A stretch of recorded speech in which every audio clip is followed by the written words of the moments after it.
Alright.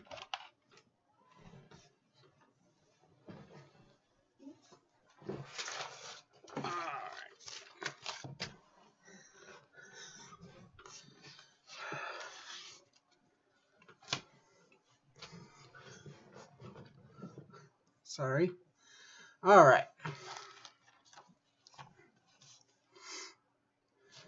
So, we start off where we left off in the previous issue.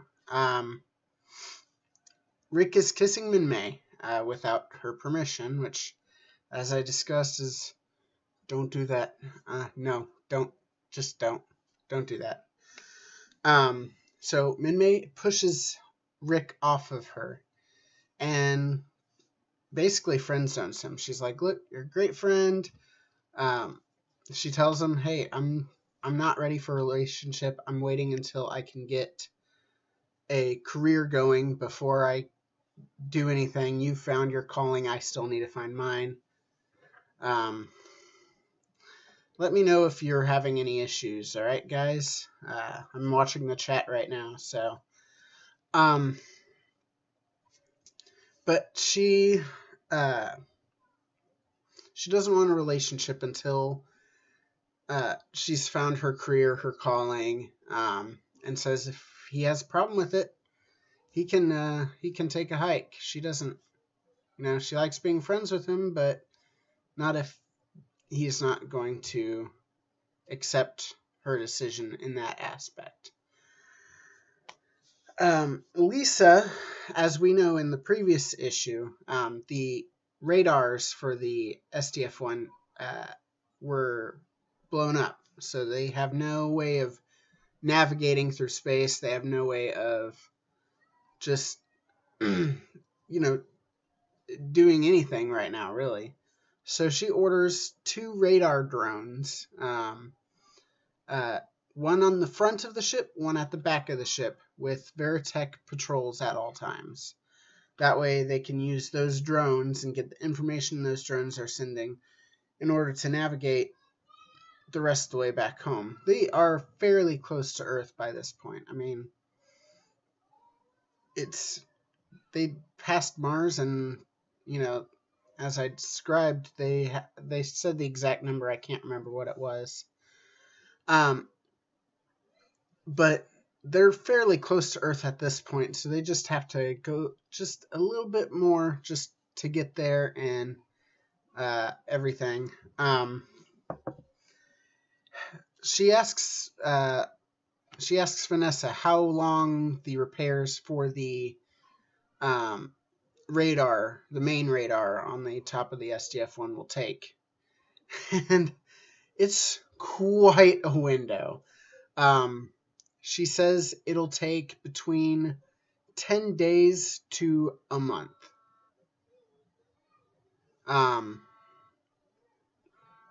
Excuse me just a second. Hello?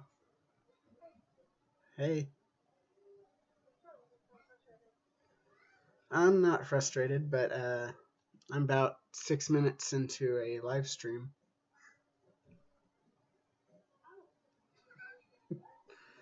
Yeah, you forgot, didn't you? All right, sorry about that. Where was I? Oh yeah, it's quite a window. Anywhere from 10 days to a month. I mean, that's a 3-week window right there. That's quite a best case, worst case scenario differential. So they begin doing what they can on that, and Lisa listens to that message that Earth sent again, and she's just as confused, honestly, as I am still, about the whole thing. And she's trying to figure out what they meant by security compromised. I still personally think it has to deal with the mole that I believe is on the ship. As we remember from the last issue, Chiron did get a message from the SDF-1. So that's kind of, you know, I kind of think it has to deal with that.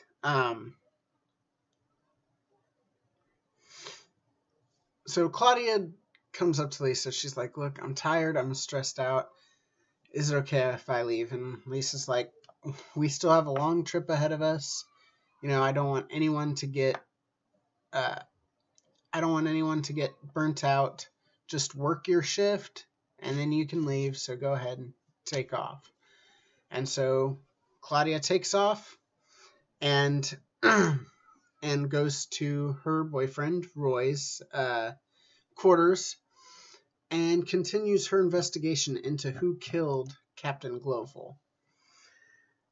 Oh boy, wait till we get there. So, speaking of Roy, right now he's trying to talk to Rick. He's like, "Look, Rick, you know, I put Wolf Squadron, you know, on patrol duty. That way you could go to this Minmay thing." And Rick is still very much upset with Minmay. He put himself out there, and she's like, "Yeah, sorry, we're just friends." And I've not been doing any of my thumbnails either. And she and he feels kind of put off by that. And he doesn't want to have to participate in the Macross has talent competition and, you know, cheering Minmay on because he's still kind of hurt by that. And then we get my boys, Rico, Conda, and Braun. And, well, let's just go over their storyline in this issue real quick. But I'm slightly disappointed by them, but I'll get to that. So, the spies are asked by Britai if they understand what they're getting into, if they understand what they are sacrificing for this mission. And they really don't, you know. Conda's like, sort of. Rico's like, kinda. Brown's like, can I back out now? Like, so it's... So Britai starts explaining this whole thing, and he explains, you know, here's the deal. You're going backwards evolutionarily. Like, you're taking a step back in terms of your evolution. You're going to be just like the humans are. You're going to be a lesser species. But the sacrifice of yours, it will give us great intel on how to... It'll help us capture the fortress that we need for our reasons at this point. They haven't officially said. Paying attention to the show and books, you probably know, but if you're new to the comic series, you don't know yet, and that's fine. But reasons. So, and then Exodor's like, I can't wait to see if this works. And they're like, wait, you've never tried doing this? Like, back up. We're not guinea pigs here. But they go through with it because they have that Zentradi prerogative. You know, they have this, we must win whatever battle we can win, whatever war we can win. We are a warrior race. We are a proud race. We are going to do what we can. Now, as I said, these are some of my favorite characters from the show. They are great. They play a pivotal role. Really, they do. They play a pivotal role in what happens in the show. At this point, and we're going to get into that too. I don't know. I don't know that it's going to play out. I mean, it's already not going to play out the same way as the show, but like, I don't know if the big thing that causes the turn in the show will happen. I don't know if there will be a turn in the show. Just because every moment that we've had thus far for there to that was a pivotal role in turns has not happened the way it should have necessarily. And it could go back into that time paradox thing that this comic series is doing. But up to this point,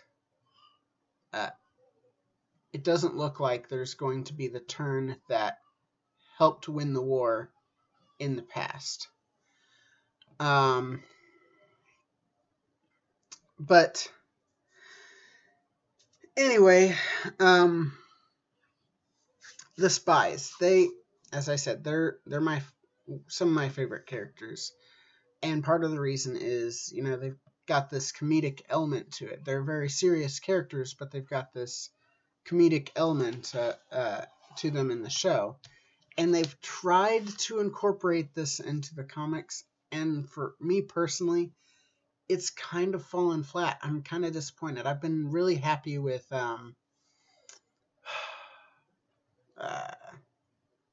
drawing a blank on his name. Hold on. I've been happy with the writing of this arc up to this point, but this kind of was a disappointment to me. Just in the fact that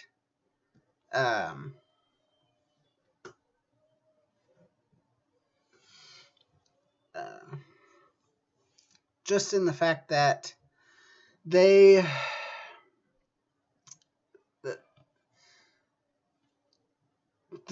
I don't know if it's just the way they're animated, like the way they're drawn, where they're in that very serious pose and they're making these like somewhat funny comments, but it just doesn't work for me. Simon, Simon Furman's his name. I've been happy with what he's done up to this point in the series, but the comedic writing for the Zentradi spies has leaves a lot to be desired for me. So again, hopefully that changes. Hopefully they get into it. If they're following the same path they followed before, this will be his last comic, and then they're going to have another writer. Maybe he stays on for another arc. Hopefully he does. Like I said, this is the first time I've really been truly disappointed with him, is in this book. But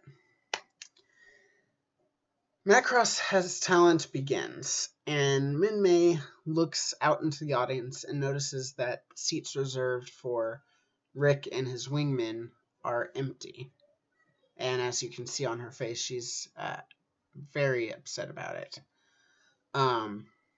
Again, it's just Rick feels dejected. He feels jilted. He doesn't want anything to do with her right now. So instead of going to support her on this thing that she's already admitted is her dream, instead of supporting her despite this, he decides to go off and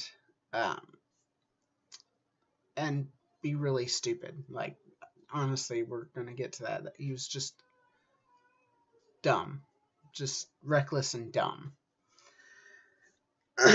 But Chiron calls Britai's plan. Britai's kind of bragging about it while Chiron's tied up and beaten and his hair shaved off. And Britai's bragging, and Chiron basically says, your plan's stupid. Your plan's weak. Our race is better than this. This is a good plan for you because you're the kind of guy that would lurk in the shadows. But for our people, this is a plan that's weak. And Britai says, the ways you operate, the ways our people used to operate are ancient. You're a relic. You're a relic of a bygone era. You're younger than me, but you're a relic. But he's like, you've got to be smart about this. We're not here to destroy the ship. We're here to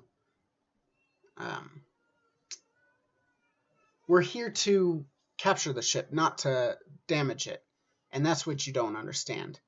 There is a prize for us to win, not destroy. So,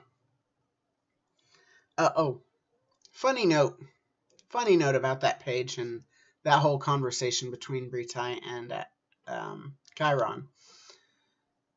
Chiron is spelled wrong in one of the panels. I thought that was kind of funny. I was looking at it, I was like, Kyhron? I don't think that's right.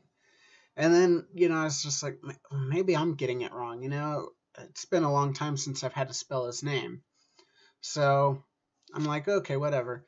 And then 2 panels later, Britai says Chiron's name again, and it's spelled correctly that time. I was like, yeah, that's the correct spelling, and they have it spelled wrong on the other panel. I just found that kind of funny. But Chiron tells Britai like it is.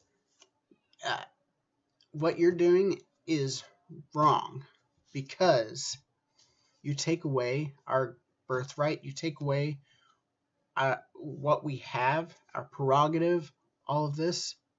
We're no better. We are no better than the humans. We are humans. And it's not too far off.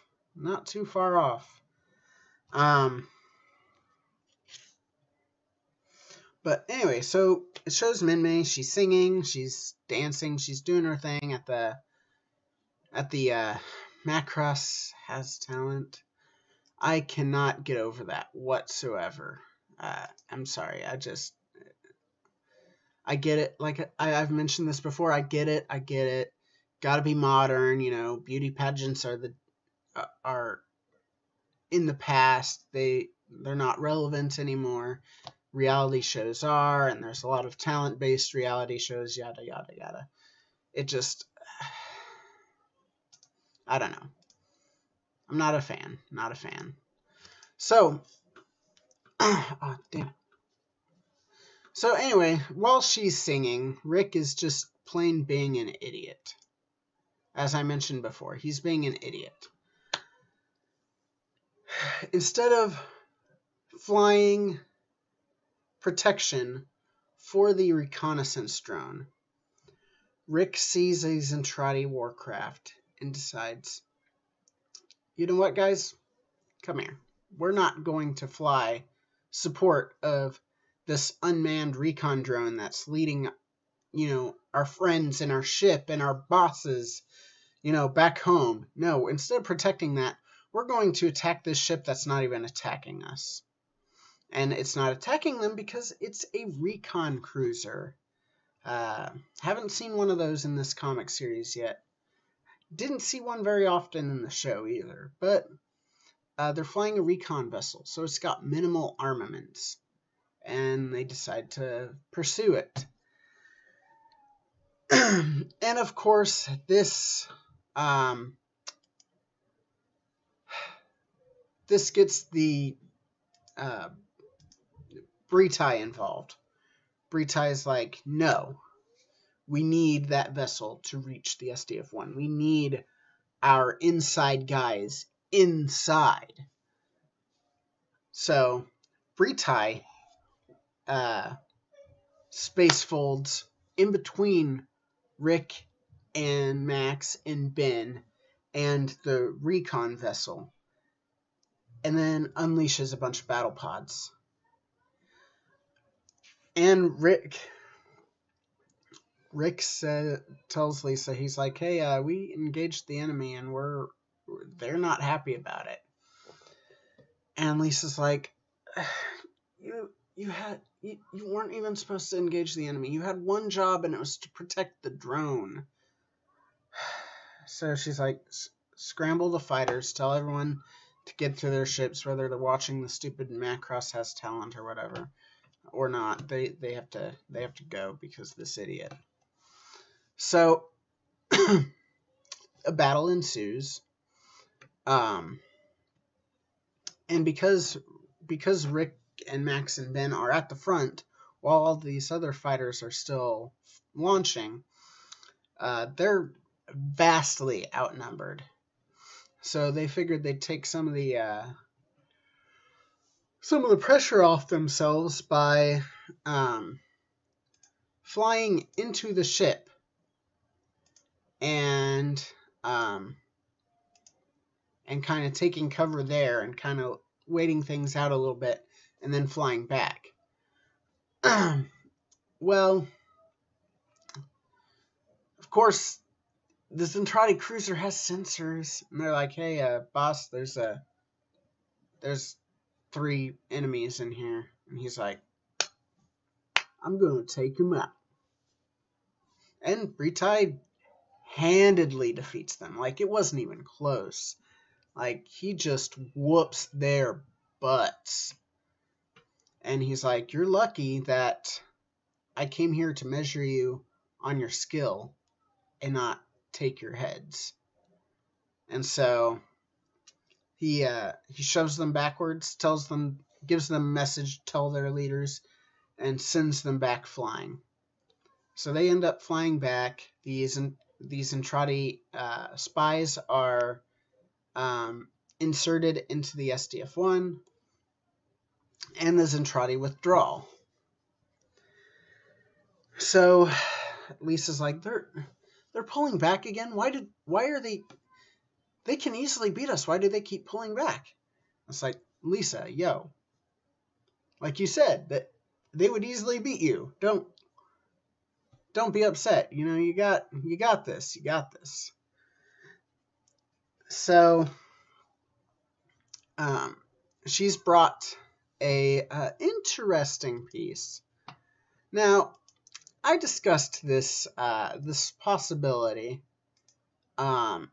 in the last discussion. And right now this might go towards it. Obviously, we know that he's not the killer, as I also thought, just because we found out who the killer is. But he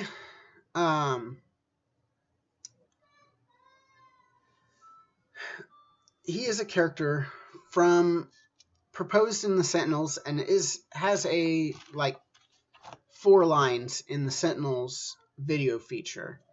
And then he's in the comics and the books throughout. He is a guy that is so xenophobic that he is willing to deal with the aliens in order to kill all the aliens. And that's what he does in the books and the comics of the Sentinels. Is as much as he hates aliens and wants every alien species dead, he is willing to work with the Invid Regent, the king of the Invid alien race, the most powerful race in existence at that point. Their empire is massive. They've already taken over every planet in that galaxy. They've already his wife is currently taking over Earth, unbeknownst to them, of course. But so he hatches this plan with the king of this alien race, Both of them have ulterior motives. Both of them plan to kill the other when they're done. It ends up being him that ends up winning. But he wasn't really in. He definitely was not in the show, but he wasn't really in the Macross books either. So it's interesting to see him here in on the ship during this voyage, space voyage. Actually, I believe he was at Alaska base. I think that's why he wasn't in the series, is because he was stationed on a base on Earth, whereas most of the show takes place on Earth. But he's not a good guy. He is very manipulative. He's very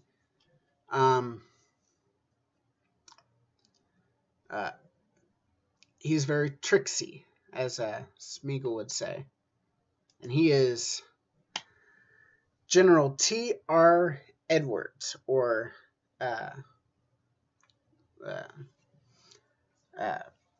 T.R. Edwards. I forget his first. Thomas Riley Edwards. And here he is brought before Lisa. Apparently he was found in one of the empty holds or something, hiding. And he's brought to her. And she's like, "Who are you? What are you doing here?" He's like, "I got some information for you."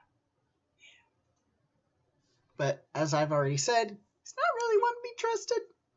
And if he's hiding in a hold, that means he could have been the one that sent the signal to Chiron, which led Chiron to blow up the radar tower because he knew the precise coordinates to hit. Just saying. But so he's officially in this, as I discussed in the previous live stream discussion in my like little theory making video or whatever. So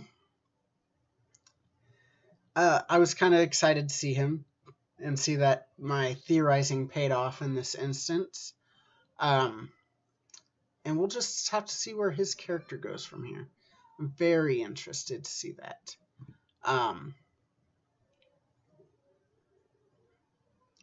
So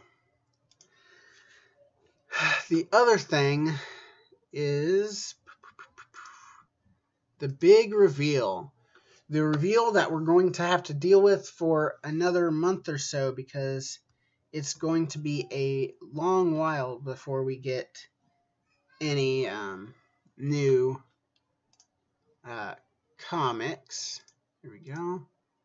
And boom! Captain Global was murdered by Roy Fokker. I'm speechless. I mean,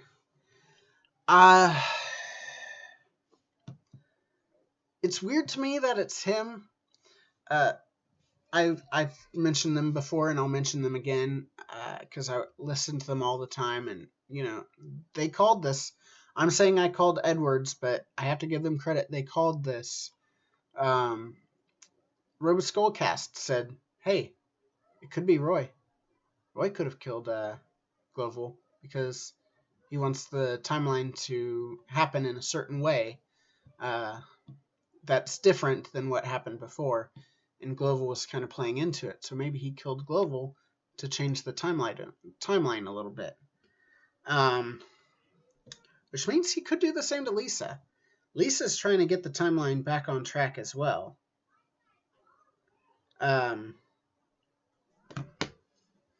But he...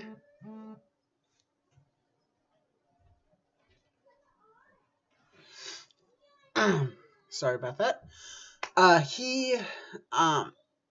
It's just weird to me because he and Claudia were investigating who the killer was. Why would he be investigating who the killer was if he's the killer? It doesn't make any sense. I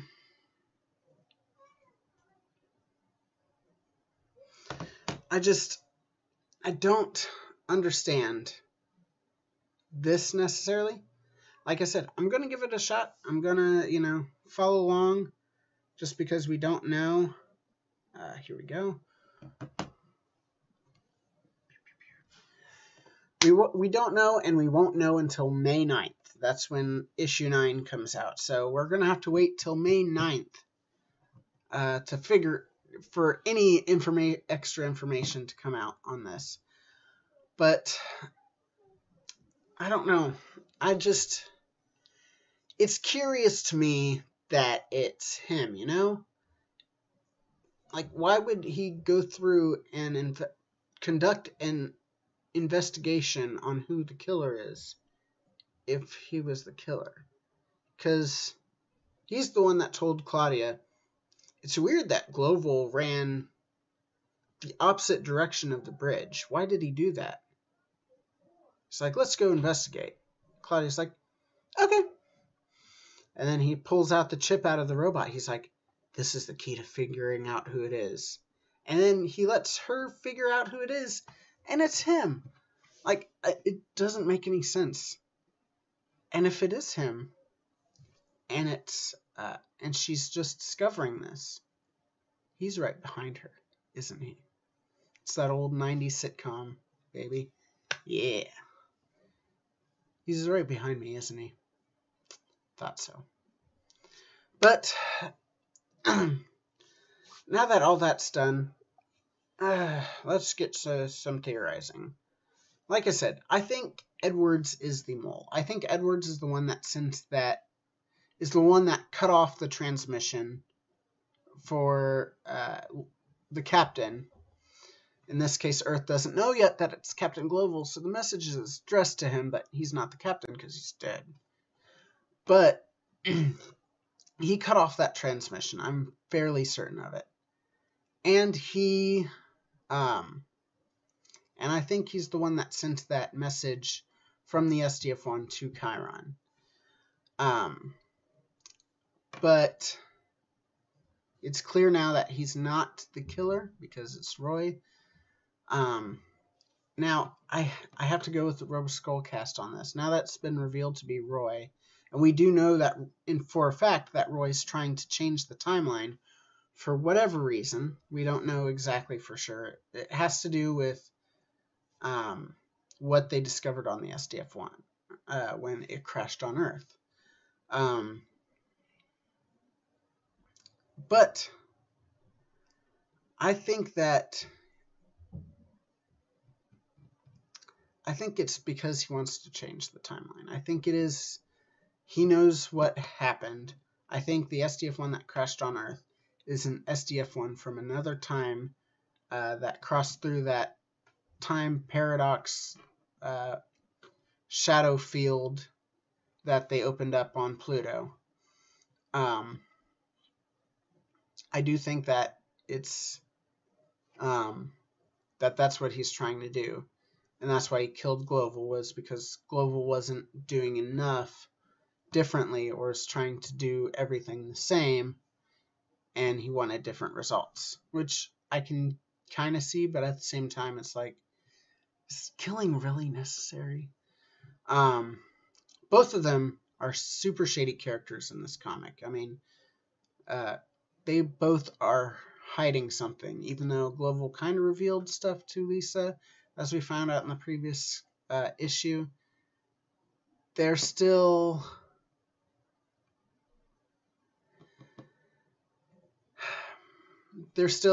you know, what's the word I'm looking for? There's still information I'm sure he has not shared with Lisa. I'm sure he has not told her everything. So I just want to see. We haven't gotten a flashback since issue 4.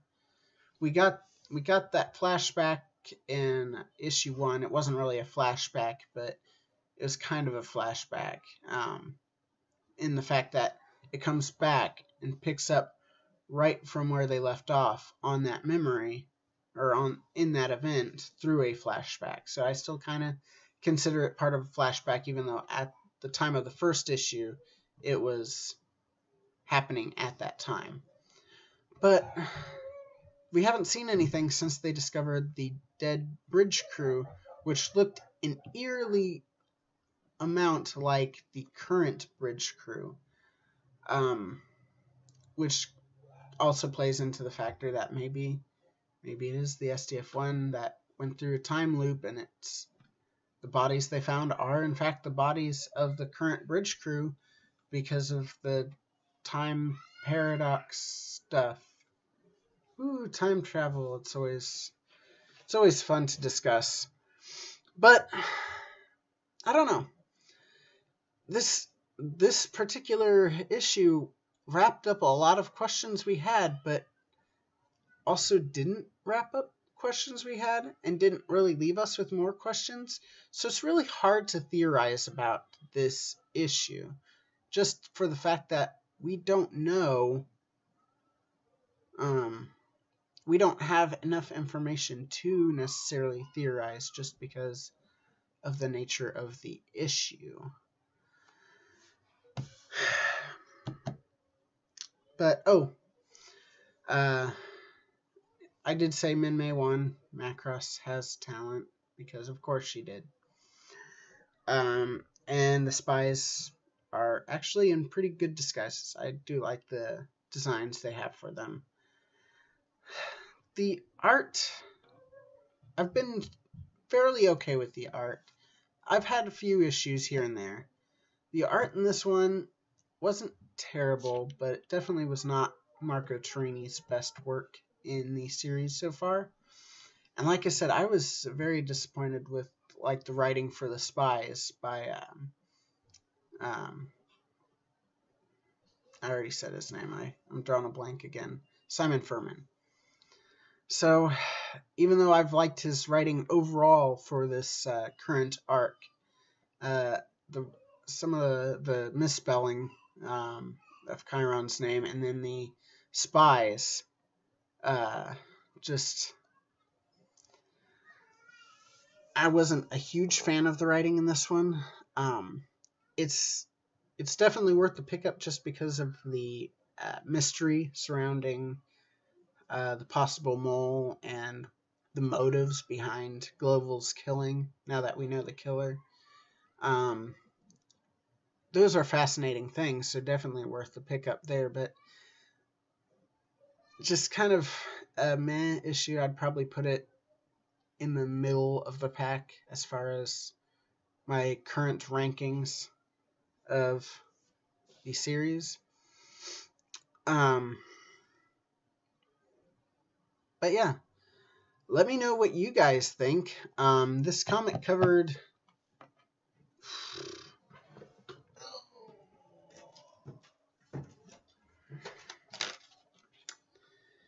let's see, this issue covered 4 episodes of the show, basically, in one issue. So they're kind of moving at a breakneck pace now. They're a third of the way through the original series. I said I was going to discuss this too. Sorry if I'm kind of disorganized today. I've been pretty busy recently. But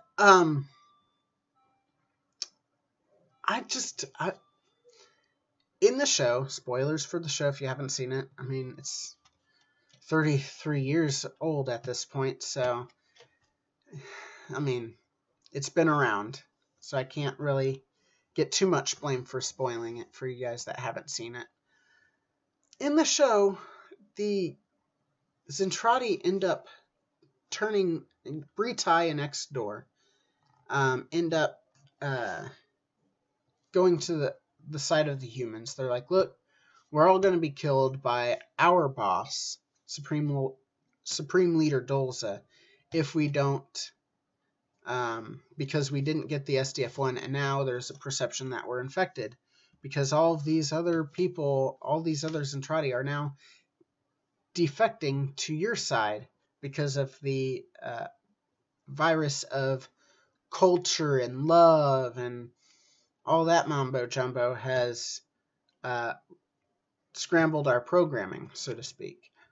So if we don't help you, you're going to die, we're going to die, we're all going to die.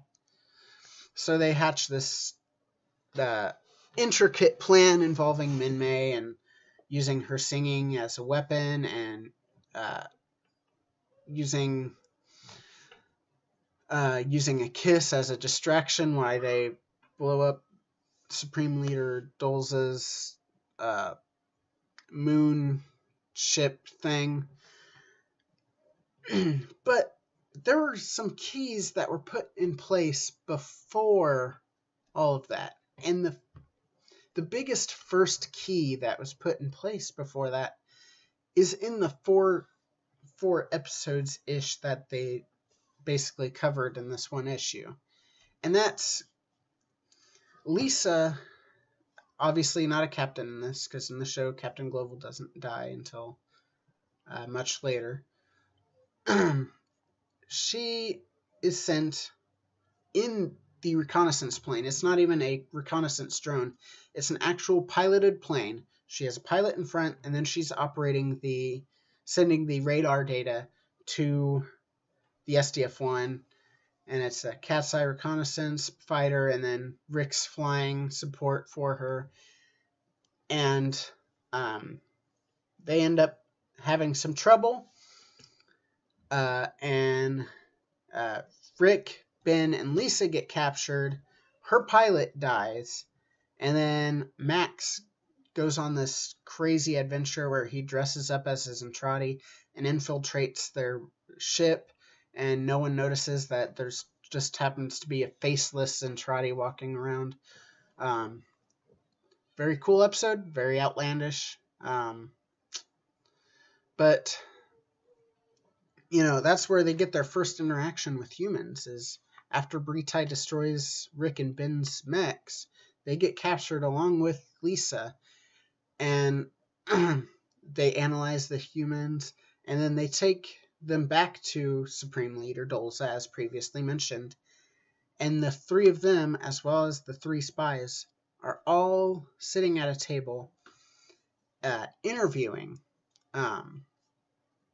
them.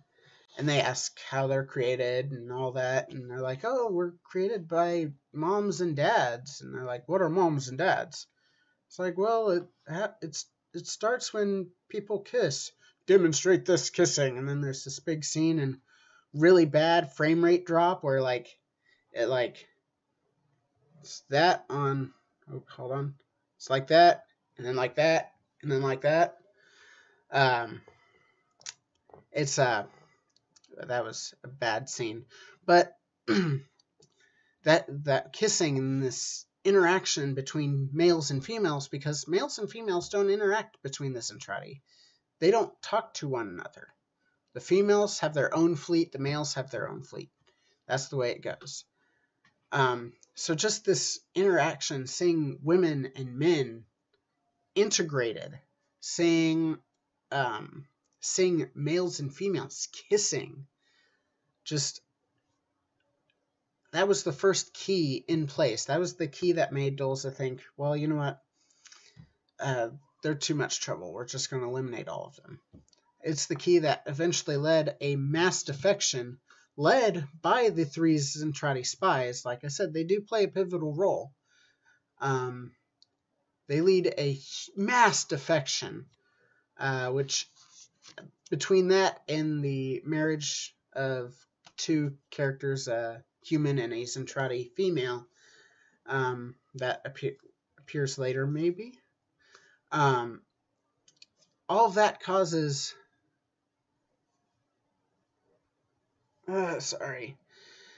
All that causes this...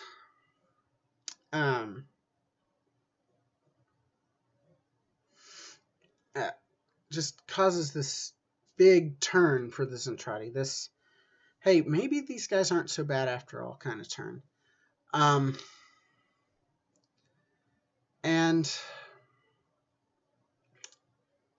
a lot of the minor steps leading to this big step have been skipped, and now this big step, all that happens in the two episodes that are covered where they're captured and they're being interviewed and all that happens that's the same is that they get beaten up by Britai. That's it. And it's just like, uh, uh, is there even going to be a turn? Or is Britai going to be the main antagonist throughout? Like, it's interesting. Don't get me wrong. I'm loving the comic series overall. I'm glad that they're not following it beat for beat because, as I've explained when it comes to talking about the live action movie, you don't want to see the same thing. You know, you think you want to see the same thing, but you really don't because it'll be boring. You'll know exactly what happens. So it's nice in that aspect, but at the same time, it's just like I I can't tell you what's going to happen, and